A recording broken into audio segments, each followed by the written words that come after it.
सभी लोग कैसे हैं? आपका इस सेशन में बहुत बहुत स्वागत है। और जैसा कि हम लोग बताते हैं कि हम लोग का PYQ सीरीज चल रहा है जो कि MCQ फॉर्मेट में। और आज का टॉपिक है स्वास्थ्य रोग, हेल्थ एंड डिजीज पे हम लोग पार्ट 2 लेकर आए हैं। अब पार्ट 1 पहले से हम लोग पढ़ा चुके हैं और उसको आप नहीं देखे तो अब तक देख लीजिए, बहुत अच्छे लेवल के क्वेश्चन उसमें हैं। और जैसा कि आप लोगों के डिमांड पे आप लोग डिमांड कहते हैं कि सर चैप्टर वाइज MCQ कराइए जिससे हमारा क्या हो तैयारी और बेहतर हो जाए, तो हमने ये सेशन क्या किया, आपके इनिशिएटिव से स्टार्ट किया है। ठीक है। और देखिए एक ही चीज है, एक ही मूल मंत्र है, प्रैक्टिस प्रैक्टिस प्रैक्टिस। जितना प्रैक्टिस कर सकते हैं उतना कम है। ठीक है। तो आप प्रैक्टिस मेक्स क्या होता है, परफेक्ट मैन होता है। तो प्रैक्टिस करते रहिए और पढ़ते रहिए। चलिए हम लोग चलते हैं क्वेश्चन पे। तो पहला क्वेश्चन ये है कि भारत में राष्ट्रीय स्वास्थ्य मिशन की शुरुआत कब की गई थी। प्रश्न एक है कि भारत में राष्ट्रीय स्वास्थ्य मिशन, नेशनल हेल्थ मिशन कब स्टार्ट किया गया था। आपके साथ सामने क्या है, ऑप्शन है सन 2000 में, 2005 में, 2010 में या 2015 में, है ना। तो देखिए नेशनल हेल्थ मिशन कब स्टार्ट किया गया था, आपके जल्दी से जल्दी आंसर करिए। तो सबसे पहले यहाँ पे है कि नेशनल हेल्थ मिशन पहले कहाँ के लिए स्टार्ट किया गया था, रूरल के लिए, रूरल अर्थात ग्रामीण के लिए। तो ग्रामीण के लिए कब स्टार्ट किया गया था, तो आपका आंसर क्या होना चाहिए, 2005। ठीक है। और आप जब अर्बन के लिए बात हुआ था, अर्बन के लिए शहरी स्वास्थ्य मिशन, तो 2013 में। तो इसमें आप सभी लोग कंफ्यूज मत कीजिएगा। तो नेशनल हेल्थ मिशन स्टार्टिंग कब हुआ था, तो 2005 में स्टार्ट हुआ था। ठीक है। तो आपका आंसर क्या होगा, आंसर बी हो जाएगा। क्या हो जाएगा, बी। नेशनल हेल्थ मिशन की शुरुआत कब की गई थी, 2005 में, है ना। स्वास्थ्य सेवाओं में क्या किया गया था, सुधार के लिए लाया गया था। देख रहे हैं, फॉर विलेज के लिए कब किया गया था, 2005। और फॉर अर्बन हेल्थ मिशन के लिए 2013 में इसके इंक्लूड किया गया था। तो बातें समझ में आ रही है आप सभी लोगों को। तो बहुत बहुत इंपॉर्टेंट क्वेश्चन है, इसको आप मत भूलिएगा, क्योंकि स्वास्थ्य से जुड़ी हुई चीज आपके एग्जाम में बार बार पूछी जाती है ना। तो नेशनल हेल्थ मिशन कब स्टार्ट किया गया था, तो 2000 में। यदि शहरी के लिए पूछा जाएगा तो 2013 में। ठीक है। नेक्स्ट क्वेश्चन देखते हैं कि किस रोग को ब्लू बेबी सिंड्रोम के नाम से जाना जाता है। तो ब्लू बेबी सिंड्रोम क्या होता है, मलेरिया होता है, मेटहीमोग्लोबिनेमिया होता है, या डेंगू होता है, या पोलियो होता है। तो बताइए इसमें से कौन सा ऑप्शन होगा। ब्लू बेबी सिंड्रोम किसके कारण होता है, ब्लू बेबी सिंड्रोम, है ना। तो ब्लू बेबी सिंड्रोम आप देखे होंगे, बच्चे का जो कलर हो जाता है, बॉडी कलर क्या होता है, ये ब्लू हो जाता है। तो किसके कारण, हमने पढ़ा है कि नाइट्रेट के कारण। नाइट्रेट आपने सुना होगा कि नाइट्रेट की वजह से शरीर क्या हो जाता है, ब्लू हो जाता है। लेकिन इस ऑप्शन में तो नाइट्रेट कहीं है नहीं, लेकिन है, क्या है, हमारे पास ऑप्शन है। तो आंसर क्या हो जाएगा, जल्दी से आप लोग कमेंट करिए। तो इसका आंसर है मेटहीमोग्लोबिनीमिया। तो क्या होगा, यह रोग जो होता है पानी में नाइट्रेट की अधिकता के कारण से होता है ना। जब नाइट्रेट की अधिकता होती है तो इसको क्या बोलते हैं, मेटहीमोग्लोबिनेमिया। ठीक है। तो नाइट्रेट आ गया कि नहीं आ गया, तो नाइट्रेट की अधिकता से क्या होता है, ये रोग होता है। तो ब्लू बेबी सिंड्रोम किसके कारण होता है, तो नाइट्रेट कारण। तो नाइट्रेट की जब पानी में अधिकता हो जाती है तो बच्चे का, है ना, समस्या इस प्रकार से हो जाती है। चलिए नेक्स्ट क्वेश्चन देखते हैं हम सभी लोग। तो आयुष्मान भारत योजना का मुख्य उद्देश्य क्या है। आयुष्मान भारत योजना का मुख्य उद्देश्य क्या है, शिक्षा में सुधार करना, या स्वास्थ्य बीमा करना, या कृषि विकास करना, या उद्योग संवर्धन करना। तो सबको पता है कि आयुष्मान जो है, आयुष्मान, ठीक है, आयुष्मान योजना जो है हमारा किससे जुड़ा हुआ है, हेल्थ से जुड़ा हुआ है। मतलब हेल्थ का क्या करता है, बीमा कवर करता है। कितने का बीमा कवर करता है, तो 5 लाख तक का, 5 लाख तक क्या करता है, बीमा कवर करता है। हाल में जो रिसेंट न्यूज था वो क्या किया है, मतलब 70 से जो भी 70 इंक्लूड करके 70 से जो भी एबव होंगे, है ना, तो उनको क्या हो जाएगा, उनको भी इंक्लूड किया गया आयुष्मान कार्ड के तहत। उनको भी क्या किया गया, इंक्लूड किया गया, उनका भी आयुष्मान कार्ड बनेगा, उनका भी 5 लाख के तक का बीमा कवर इंक्लूड किया जाएगा। ठीक है। अब आपसे क्वेश्चन ये है कि आयुष्मान योजना कब लागू किया गया था, कब लॉन्च किया गया था। ठीक है। तो आप लोग कमेंट में ये चीज सर्च करके आप बताएंगे, कमेंट करेंगे और इस क्या करेंगे, कमेंट बताएंगे कि आयुष्मान योजना कब लागू किया गया था, किस सन में लागू किया गया था। ठीक है, तो कुछ आप सर्च करेंगे तो दिमाग में सेट हो जाएगा। तो ये आयुष्मान भारत किससे जुड़ा हुआ है, स्वास्थ्य बीमा से जुड़ा हुआ है। तो नेक्स्ट क्वेश्चन देखते हैं। विश्व स्वास्थ्य संगठन जो कि वर्ल्ड हेल्थ ऑर्गेनाइजेशन शॉर्ट में WHO बोलते हैं, उसका मुख्यालय कहाँ पे है। यदि हम स्वास्थ्य की बात करते हैं, हेल्थ की बात करते हैं, है ना, तो वर्ल्ड ऑर्गेनाइजेशन लेवल पे WHO को भी हम लोग रिमेम्बर करते हैं, क्योंकि ये सारा सूचना हमको बताता। यदि पैंडमिक हुआ इस प्रकार का, है ना, जैसे कोरोना आया था, तो कोरोना आया था तो कौन बताया हमें, है ना, कि कोरोना आया है, तो आपको कौन सी सावधानियां बरतनी पड़ेगी। तो WHO ने सबको, सभी कंट्री को इन्फॉर्म किया कि ये प्रिकॉशन करिए, ये करिए, है ना, इस प्रकार से। तो WHO का मुख्यालय कहाँ पे है, तो मुख्यालय कहाँ पे, जल्दी से कमेंट करिए। क्या ये न्यूयॉर्क में है, या जेनेवा में है, या पेरिस में है, या लंदन में है, कहाँ पे है, तो कमेंट करिए आप सभी लोग। तो आंसर कहाँ पे है, जेनेवा के स्विट्जरलैंड में। कहाँ पे है, जेनेवा में, कहाँ पे, स्विट्जरलैंड में, स्विट्जरलैंड के जेनेवा में है। ठीक है, स्विट्जरलैंड देश है, जैसे आपका इंडिया है, इंडिया के अंदर क्या है, मान लो उत्तर प्रदेश है, या मुंबई, या कुछ भी जगह मान लो आप, है ना, तो ऐसा मान लो।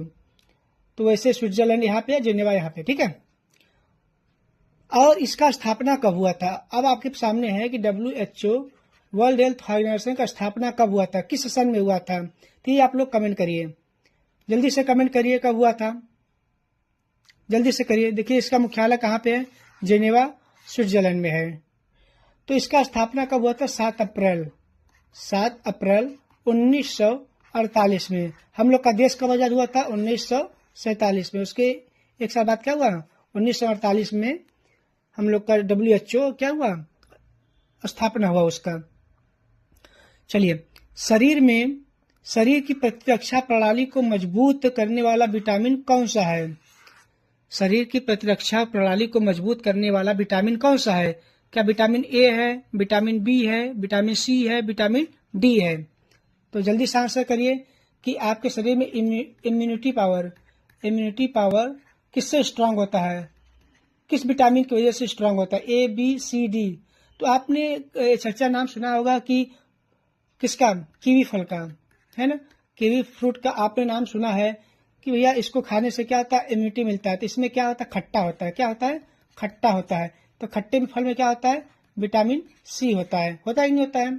तो आप आंवला भी खाएं, आंवला एक खाएंगे, है ना, तो इम्यूनिटी पावर आपका स्ट्रांग होता है। नींबू पानी भी पीजिए, है ना, तो उससे क्या होता है, इम्यूनिटी क्या होता है, स्ट्रांग होता है। तो आंसर आपका क्या हो जाएगा, विटामिन C हो जाएगा। विटामिन C क्या करता है, प्रतिरक्षा प्रणाली को क्या करता है, मजबूत करता है, शरीर को स्ट्रांग बनाता है, और घाव जो होता है शरीर में उसको ठीक करने में भी क्या करता है, विटामिन C मदद करता है। जितनी बातें बोल रहे हैं वो मैं एक लाइन भी बाहर एक्स्ट्रा नहीं बोलता हूँ, वो एग्जाम में आते हैं और पूछे गए क्वेश्चन है। जैसे मैंने बोला प्रतिरक्षा प्रणाली को मजबूत करता, ये हो गया।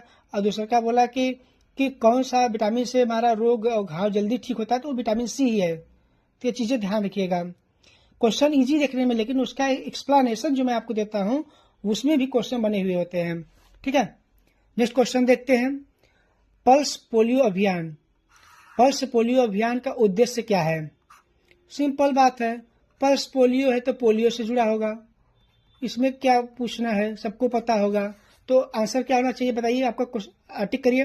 पोलियो उन्मूलन, या मलेरिया रोकथाम, या एनीमिया उन्मूलन, या TB उन्मूलन। तो क्या ऑप्शन है बताइए, जल्दी से बताइए। अच्छा, इसी के साथ ये बताइए कि जो TB इरेडिकेशन है, TB मुक्त भारत बनाने की बात चल रही है, TB मुक्त भारत बनाने की बात चल रही है, वो कौन सा सन अडॉप्ट किया गया, किस सन में भारत का टारगेट है। क्या 2025 है, या 2027 है, या 2030 है, या 2028 है, क्या है, कौन सा टारगेट है ना। तो टारगेट आप लोग कमेंट करेंगे कि इनमें से कौन सा टारगेट है, 2025, 28, 27, 30 कौन सा टारगेट है बताइएंगे ना। सर्च करिए कि TB मुक्त भारत का टारगेट क्या है, ये चीज कमेंट करके आप सभी लोग बताएंगे। रिसर्च करिए थोड़ा सा, है ना। चलिए, अच्छा ये बताइए कि पोलियो किससे होता है। बहुत इंपॉर्टेंट क्वेश्चन, हमने कई बार अपने सेशन में करवाया हुआ है। या ये वायरस से होता है, या बैक्टीरिया से होता है ना, बताइए आप लोग। वायरस को हिंदी में क्या कहते हैं? विषाणु कहते हैं, यही कहते हैं ना। और हिंदी में जीवाणु। यदि हिंदी में थोड़ा गलत लिख दूं तो भाई गुस्सा मत करिएगा, है ना। तो वायरस विषाणु है, बैक्टीरिया जीवाणु है। तो बताइए कि वायरस से होता है या बैक्टीरिया से? तो आपने सुना होगा चर्चा में नाम कि पोलियो वायरस। पोलियो वायरस तो किससे होता है? वायरस से होता है, ध्यान रखिएगा। कई बार एग्जाम में पूछा हुआ है कि पोलियो जो होता है, बीमारी होती है जो पोलियो लगता है किसी को, हाँ, पैर का टेढ़ा मेढ़ा हो जाता है, तो वो क्या होता है? अच्छा, बहुत सारे लोग क्वेश्चन करते, कंफ्यूज होते हैं कि जिनको पैरालिसिस होता है, पैरालिसिस होता है ना, तो उनका भी हाथ पैर नहीं काम करता है, और जिनको पोलियो लगता है उनका भी काम नहीं करता। तो क्या दोनों सेम है? क्या दोनों सेम है या अलग अलग है? तो बिल्कुल अलग है भैया। पैरालिसिस आपको किसी चोट की वजह से या ऑक्सीजन का परिवहन नहीं हो रहा है या कोई नसें दब रही हैं, उनकी वजह से पैरालिसिस होता है। और ये जो पोलियो होता है, ये क्या होता है? वायरस के थ्रू होता है। किसके थ्रू होता है? वायरस के थ्रू होता है, ठीक है। यदि आपके शरीर में वायरस नहीं जाएगा, किसी भी कारण से, या गंदगी से गया कहीं, या किसी भी तरीके से आप गया, तो तभी होगा पोलियो वायरस, है ना। लेकिन यदि वायरस आपकी बॉडी में नहीं गया तो आप पैरालाइज नहीं होंगे। पैरालिसिस का केस अलग अलग है, चोट लगा हुआ बचपन में, या वहां पर स्ट्रोक है, अन्य भी कारण है पैरालिसिस के, है ना। चलिए नेक्स्ट क्वेश्चन देखते हैं। मलेरिया रोग किस परजीवी के कारण होता है? मलेरिया रोग किस परजीवी के कारण होता है? क्या प्लाज्मोडियम, या ट्रैपिनोसोमा, या लाइसोमेनिया, या एंट अमीबा? बताइए, जो मलेरिया है, मलेरिया किस से होता है? पहली बात तो ये है, तो किससे होता है? मच्छर से होता है। अच्छा, पहली बात, मलेरिया वायरस से होता है या बैक्टीरिया से होता है या परजीवी से होता है? तो परजीवी से होता है। किससे होता है? परजीवी से होता है। तो ये बात आप ध्यान रखिएगा, किससे होता है? परजीवी से। एग्जाम में कई बार पूछता है ना। तो कौन सा परजीवी है? तो प्लाज्मोडियम है। क्या है? प्लाज्मोडियम है। तो बातें समझ में आ रही है? चल, और कौन सा मच्छर होता है? एनाफिलीज मच्छर होता है। मादा एनाफिलीज मच्छर से प्लाज्मोडियम नामक परजीवी के कारण होता है।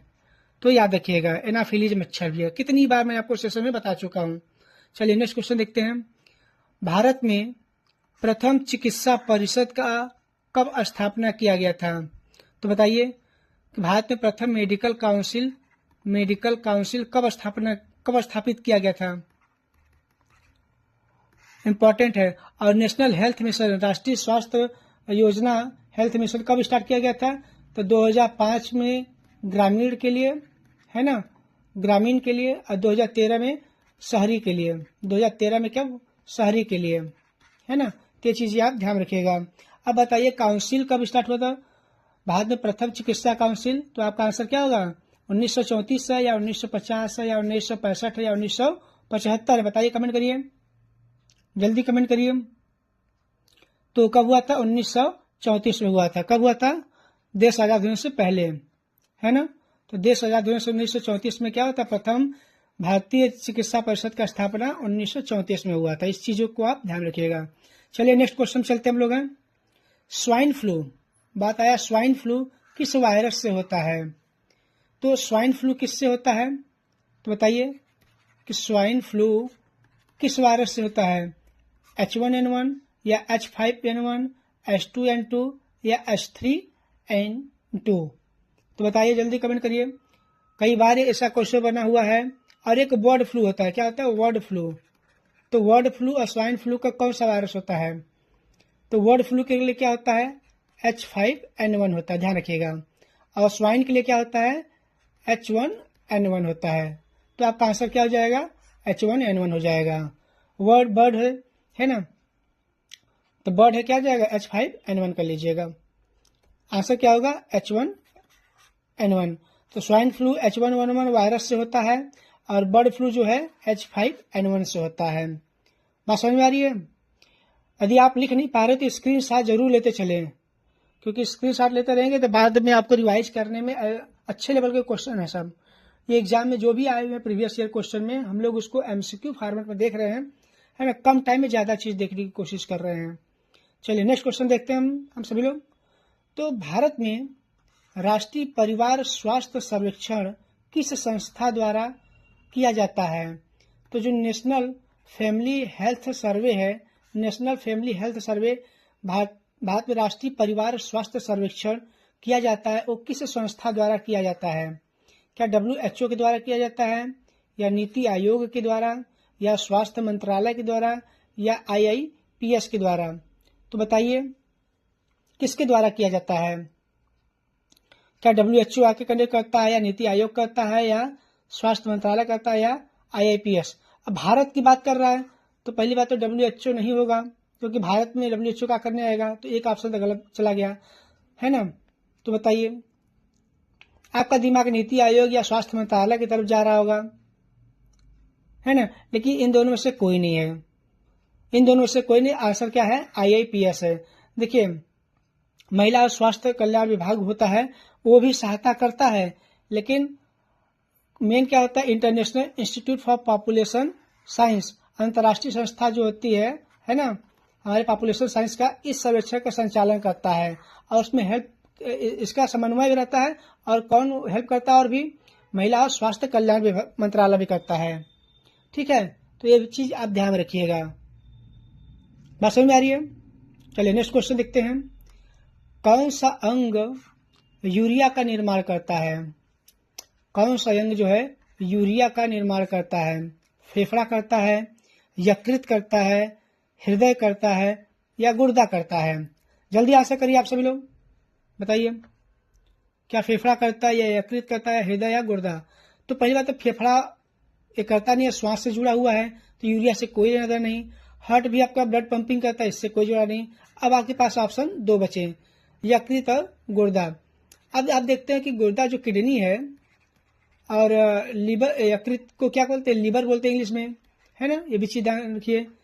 जो लीवर और किडनी है, मान लो किडनी है, तो किडनी क्या करता है? ये मूत्र को बाहर करता है ना, मूत्र विसर्जन करता है। समझ में आ रहा है कि नहीं बात आ रहा है? अब तो ये यहाँ से यूरिया ये पैदा नहीं करता है, निर्माण कौन करता है? यकृत करता है। कौन करता है? यकृत करता है। तो आपका आंसर क्या होगा? यकृत होगा। तो यकृत क्या करता है? यूरिया का निर्माण करता है, और गुर्दे के द्वारा क्या किया जाता है? उत्सर्जित किया जाता है, मतलब बाहर कर दिया जाता है उसको। ठीक है, और लीवर से संबंधित कौन सा रोग होता है ये बताइए कमेंट करके। कितनी बार मैं आपको बताया? क्या लीवर के संबंधित एड्स होता है, या हेपेटाइटिस होता है? हेपेटाइटिस कौन सा रोग होता है बताइए? लीवर से संबंधित कौन सा रोग होता है? एड्स होता है या हेपेटाइटिस होता है? तो सबको पता है क्या होता है? हेपेटाइटिस होता है ना। अब किडनी का जो हमारा इकाई होता है, किडनी की इकाई किससे बनी होती है बताइए? नेफ्रॉन से, फ्रियॉन से, किससे बनी होती है? इसकी मूल इकाई क्या है? फ्रियॉन है या नेफ्रॉन है, क्या है बताइए? कमेंट करके बताइएंगे आप, ये लोग सर्च करेंगे किडनी की मूल इकाई क्या है, नेफ्रॉन, फ्रियॉन, क्या क्या है बताइए? कमेंट करके आप लोग कमेंट करेंगे आंसर में। चलिए नेक्स्ट क्वेश्चन देखते हैं तब तक हम। निम्न में से कौन सा रोग जल जनित है? मतलब जल के द्वारा होता है। दूषित जल पीने से, है ना, जब हम दूषित जल पीते हैं उनके द्वारा क्या होता है? ये आपका निम्न रोग होता है। मलेरिया होता है, हैजा होता है, डेंगू या चिकनगुनिया, है ना, बताइए कमेंट करिए, जल्दी कमेंट करिए। तो मलेरिया तो पहली बात आपको पता है कि मच्छर से होता है, और डेंगू भी आपको पता है कि मच्छर से होता है। कंफ्यूजन आपको इन्हीं दो में होगा, चिकनगुनिया क्या होता है और हैजा क्या होता है। लेकिन जो पढ़े लिखे बच्चे हैं उनको पता है कि चिकनगुनिया भी किससे होता है? मच्छर से होता है। मैं कितनी बार इस चीज को रिपीट करवा चुका हूँ कि ये सारे चीजें जो है मच्छर के कारण होता है। और जो हैजा होता है, हैजा किसके द्वारा होता है? ये दूषित जल की वजह से होता है, गंदा पानी पीने से, है ना, फालतू हर जगह का पानी पी रहे हैं, कैसा पानी है कैसा नहीं पानी, मतलब जल जनित रोग है। तो हैजा क्या है? जल जनित रोग है। तो ये चीज ध्यान रखिएगा, चिकनगुनिया जो है मच्छर के कारण होता है ना।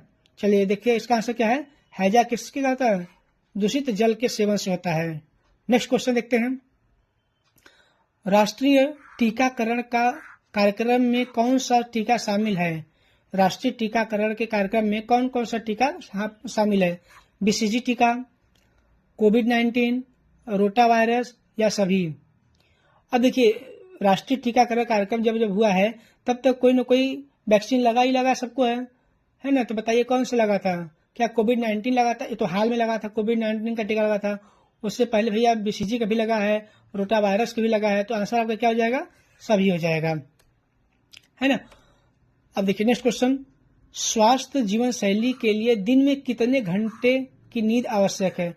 अरे दिन नहीं, मतलब दिन और रात मिलाकर, अर्थात दिन और रात मिलाकर 24 घंटा, यानी कि 24 घंटे में कितना घंटे की नींद आवश्यक होती है कि स्वस्थ जीवन शैली के लिए। ये मत सोच लो भैया कि सुबह सुबह सूर्य, मतलब कि सुबह से लेकर के शाम तक के बीच में दिन के समय में कितने घंटे, ऐसा नहीं है, मतलब ये 24 घंटे की बात कर रहा है ना। इसका अलग तात्पर्य मत निकाल लेना। तो क्या 4 से 5 घंटे या 6 से 8 घंटे या 9 से 10 घंटे या 11 से 12 घंटे। तो डॉक्टर लोग एक परफेक्ट टाइम बताते हैं कि 6 से 8 घंटे तक एक स्वस्थ व्यक्ति को, है ना, अच्छा स्वास्थ्य चाहता है तो सोना चाहिए, ठीक है। तो आंसर क्या हो जाएगा, बी। नेक्स्ट क्वेश्चन, एड्स का कारण कौन सा है। जो एड्स है, तो पहले आप लोग बताएंगे कमेंट करके कि एड्स का फुल फॉर्म क्या है, फिर हम आगे बात कर रहे हैं। क्या HCV के कारण, या HIV के कारण, या HPV के कारण, या HBV के कारण। तो किससे होता है कमेंट करके बताइए। तो एड्स का फुल फॉर्म क्या होता है, एक्वायर्ड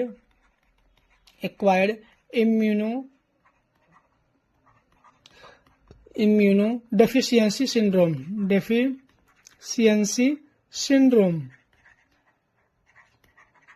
ठीक है, syndrome, acquired immuno deficiency syndrome की वजह से होता है, और इसका फुल फॉर्म है। और ये किसके वजह से होता है, किस वायरस के, HIV के। किससे, HIV से होता है, सबको पता है। तो HIV वायरस से क्या होता है, एड्स रोग का कारण बनता है। चलिए नेक्स्ट क्वेश्चन देखते हैं, निम्नलिखित में से कौन सा गैर संक्रामक रोग है। गैर संक्रामक रोग है, गैर संक्रामक मतलब पहले इसका अर्थ समझिए। गैर संक्रामक रोग क्या होता है, जो संक्रामक क्या होता है, जो फैलता है। संक्रामक क्या होता है, जो एक दूसरे से क्या होता है, फैलता है। और गैर संक्रामक मतलब जो न फैले। गैर संक्रामक मतलब क्या जाएगा, जो न फैले एक दूसरे को, है ना। और संक्रामक क्या होता है, जो फैलता है एक दूसरे से। तो क्या मलेरिया फैलता है एक दूसरे से, क्या डेंगू फैलता है एक दूसरे से, क्या हैजा फैलता है दूसरे से, क्या मधुमेह फैलता है एक दूसरे से। तो बताइए क्या होगा आंसर, जल्दी बताइए आप सभी लोग। अच्छा मान लो एक व्यक्ति यहाँ पे है, इसको मलेरिया हुआ है, इस व्यक्ति को मलेरिया हुआ है। अब मान लो मच्छर इनको काटा, मस्कीटो आया काटा और उड़ के इसको भी काट लिया, इनको भी काट लिया, तो क्या इनको मलेरिया होगा, बताइए। हाँ बिल्कुल होगा, क्योंकि मलेरिया जो इनके बॉडी में था, वायरस था, मलेरिया जो था, है ना। और जो मच्छर परजीवी है और जाकर के यहाँ पे भी सेम ब्लड का ट्रांसमिशन हो जाएगा, तो इनको भी क्या हो जाएगा, मलेरिया हो जाएगा। और डेंगू भी है, मान लो इनको डेंगू हो गया है, डेंगू हुआ है ना, डेंगू इनको मच्छर काटा इनको, और वो मच्छर जाकर इनको भी काट लिया, तो क्या हो जाएगा, तो इनको भी डेंगू हो जाता है। इसीलिए कहते हैं कि मलेरिया या डेंगू हो जाए तो इनको क्या करे, जो मच्छरदानी होता है, नेट होता है, नेट या मच्छरदानी हिंदी में बोलते हैं, तो उनमें सुलाना चाहिए, क्योंकि मच्छर से सुरक्षित रखना चाहिए। नहीं जाकर कई लोगों को परिवार में क्या कर सकता है, प्रॉब्लम क्रिएट कर सकता है। एक हैजा भी है, तो हैजा जो जल जनित रोग है, जल की वजह से, दूषित जल पीने से होता है, वो भी क्या होता है, एक दूसरे से फैलता है। यदि वो व्यक्ति का मतलब इसको गिलास में पानी दिया गया जिसको हैजा हुआ है, और वही सेम पानी आपका उसका जूठा कट्ठा पी रहे हैं, तो शायद होने की संभावना है, ये 100% नहीं, लेकिन होने की संभावना होती है। लेकिन जो मधुमेह होता है, मधुमेह फैलता नहीं है ना। मधुमेह मतलब शुगर, यदि किसी व्यक्ति को शुगर हुआ है, शुगर की बीमारी, डायबिटीज की समस्या है ना, तो वो गैर संक्रामक है। और एक आंसर और है, कैंसर जो होता है, कैंसर बीमारी, ये भी क्या गैर संक्रामक है, मतलब वो भी फैलता नहीं है। चलिए नेक्स्ट क्वेश्चन देखते हैं हम लोग। कौन सा खनिज हड्डियों को मजबूत बनाता है, तो बताइए। क्या जिंक मजबूत बनाता है, या आयरन आपको मजबूत बनाता है, या कैल्शियम, या सोडियम। भाई हर कोई बचपन में हर माँ अपने बच्चे को क्या करती है, दूध पिलाती है। दूध क्यों पिलाती है, कहती है दूध पियो बच्चा, तुम्हारी हड्डी क्या रहेगी, मजबूत रहेगी। तो दूध में ऐसा क्या होता है कि हड्डी मजबूत रहेगा, क्या होता है, कैल्शियम होता है ना। तो सबको पता है, बताने की जरूरत ही नहीं है। समझ में आ रही बात। चलिए नेक्स्ट आंसर क्या है, क्वेश्चन है क्या देखते हैं। भारत में स्वास्थ्य देखभाल से संबंधित कौन सा कार्यक्रम महिलाओं और बच्चों पर केंद्रित है। भारत में स्वास्थ्य देखभाल से संबंधित कौन सा कार्यक्रम महिलाओं और बच्चों पर केंद्रित है? तो क्या केंद्रित है? क्या आयुष्मान भारत है? महिलाओं बच्चों पर केंद्रित है। महिलाओं बच्चों के लिए क्या आयुष्मान भारत है? ऐसा तो नहीं है कि हर महिला के लिए या हर बच्चों के लिए आयुष्मान भारत जो स्कीम लाया गया 5 लाख का हर बच्चों के लिए तो है नहीं। क्या जननी सुरक्षा योजना है? क्या PMKVY है? या स्वच्छ भारत अभियान है? या स्वच्छ भारत अभियान से महिलाओं बच्चों का कौन सा स्वास्थ्य देखभाल है ज़्यादा, है ना? लेकिन स्वच्छता जरूरी है, लेकिन ये स्पेशल महिलाओं और बच्चों पर केंद्रित नहीं है। ये तो सभी व्यक्तियों पर केंद्रित, चाहे बूढ़े हो, चाहे बुजुर्ग हो, चाहे पैदा हुआ, चाहे बड़ा हो, किसी आयु वर्ग के लिए, सबके लिए आवश्यक है। तो महिलाओं बच्चों पर जो स्पेशल केंद्रित है वो कौन सा है बताइए? तो जननी सुरक्षा योजना, देख रहे हैं, जननी सुरक्षा योजना जो है वो क्या है? आपका महिलाओं और बच्चों पर केंद्रित है। यह योजना क्या कहता है? मातृ और शिशु के स्वास्थ्य पर केंद्रित है।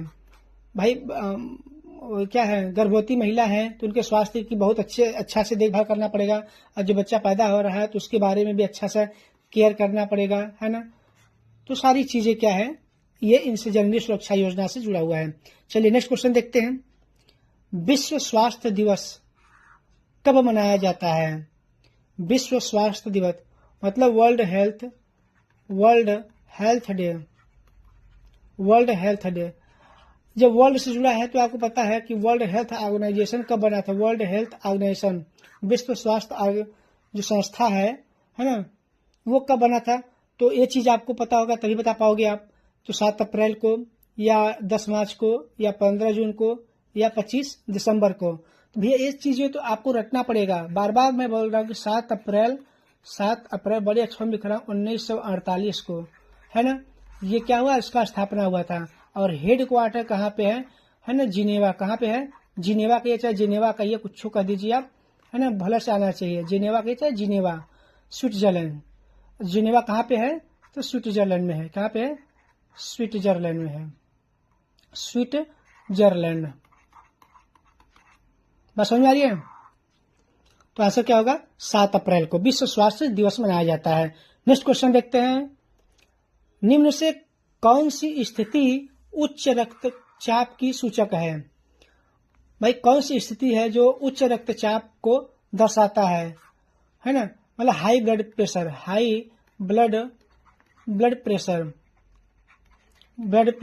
है ना? तो ब्लड प्रेशर के बारे में बता रहा है कि हाई कब होगा, तो किस स्थिति में होगा, ये चीजें पूछ रहा है। क्या 90/60 होगा, या क्या 120/80 होगा, क्या 140/90 होगा, या 110/70? तो इन चारों ऑप्शन में तो सबसे अधिक कौन सा लग रहा है? अच्छा, आदर्श ब्लड प्रेशर क्या होता है? आदर्श मतलब कि एक जो अच्छा सा ब्लड प्रेशर होता है वो क्या होता है? तो 120 और 80 mmHg, मतलब मैक्सिमम में 120 होना चाहिए और मिनिमम क्या 80 होना चाहिए। ठीक है, ये ठीक है। 80 और 120 के बीच में है ब्लड प्रेशर तो ठीक कहा जाता है। 120 से ज्यादा ना हो और 80 से कम ना हो तो इसको बोलते हैं, क्या बोलता है कि 80 से कम रहेगा तो लो ब्लड प्रेशर बोलते हैं, और हाई रहेगा तो क्या बोलते हैं? 120 से ज्यादा रहेगा तो हाई ब्लड प्रेशर। तो यहाँ पे देख रहे हैं कि सबसे अधिक क्या ऑप्शन दिया है? 140 और 90। 90 क्या है? देख रहे हैं ऑप्शन में 80 से ज्यादा है ना? और 120 से यहाँ भी क्या है? ज्यादा 140 है। मतलब ठीक है, बात समझ में आ रही है? एक आदर्श मान लो। लेकिन हाई पूछा है। यदि लो पूछता, देखो 80 से अच्छा है, 80 से 90 तो ठीक है। यदि यही 70 रहता है ना तो हम कहते हैं कि लो ब्लड प्रेशर है। लेकिन हाई में क्या है? 140 पहुंच गया है। हमारा मैक्सिमम 120 होना चाहिए था, लेकिन कहाँ पहुंच गया? 140। यहाँ 90 है, ठीक है, 90 ठीक है। यहाँ 120 है, ठीक है। 110 है, ठीक है। 120 से कम है, लेकिन 140 हाई ब्लड प्रेशर में 140 क्या है? ज्यादा है ना 120 की तुलना में। तो समझ आ रहा है बात को? अच्छा, एक बार एग्जाम में PCS में या अरे मुझे याद नहीं आ रहा है, लेकिन mmHg का फुल फॉर्म पूछ दिया था कि जो है वो क्या माइक्रोमीटर में होता है या मिलियन मीटर में होता है ना? मिलियन मीटर में नापते हैं या मिलीलीटर में मापते हैं, मिलीमीटर में नापते हैं, किस में मापते हैं? मिलीमीटर आप मर्क्यूरी कहते हैं, या माइक्रोमीटर आप मर्क्यूरी कहते हैं, है ना, या मिलियन मीटर आप मर्क्यूरी बोलते हैं। इसका फुल फॉर्म क्या है? तो इसका फुल फॉर्म है कि मिलीमीटर ऑफ मर्क्यूरी। ठीक है, तो किस में मापा जाता है? मिलीमीटर में मापा जाता है, न कि मिलियन मीटर में या माइक्रोमीटर में या किसी अन्य इसका इकाई नहीं है। बहुत बहुत इंपॉर्टेंट है, ध्यान रखिएगा इस चीज को, एग्जाम में कई बार पूछा हुआ है। तो यह रक्तचाप की उच्च स्थिति बताता है 140, और इसका mmHg का फुल फॉर्म क्या है? मिलीमीटर ऑफ मर्क्यूरी है। तो याद रखिएगा किसमें? मिलीमीटर में, है ना, माइक्रोमीटर, मिलियन मीटर कुछ भी मत करिएगा। ठीक है, तो आप सभी लोग इस कैसा लगा आपको क्वेश्चन? तो हेलो मेरे प्यारे दोस्तों, आप सभी लोग कैसे हैं? आपका इस सेशन में बहुत बहुत स्वागत है। और जैसा कि हम लोग बताते हैं कि हम लोग का PYQ सीरीज चल रहा है, जो कि MCQ फॉर्मेट में, और आज का टॉपिक है स्वास्थ्य रोग, हेल्थ एंड डिजीज पे हम लोग पार्ट 2 लेकर आए हैं। और पार्ट 1 पहले से हम लोग पढ़ा चुके हैं, और